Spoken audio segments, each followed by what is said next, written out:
Hi everyone. Face is index of mind. চেহারা হলো মনের একটা আয়না।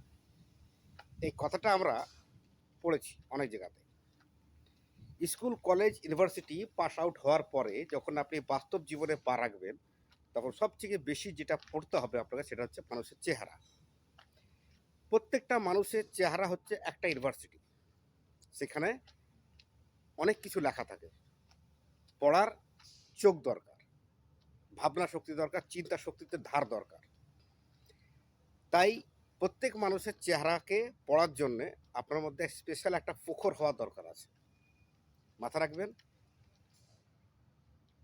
পড়াশোনার লাইফ শেষ করার পর আপনার জন্যে এই দুনিয়ার জীবন হচ্ছে একটা ইউনিভার্সিটি, যেখানে প্রত্যেকটা মানুষ হলো একটা সাবজেক্ট আপনার কাছে এবং একটা চ্যালেঞ্জ। ভালো থাকবেন।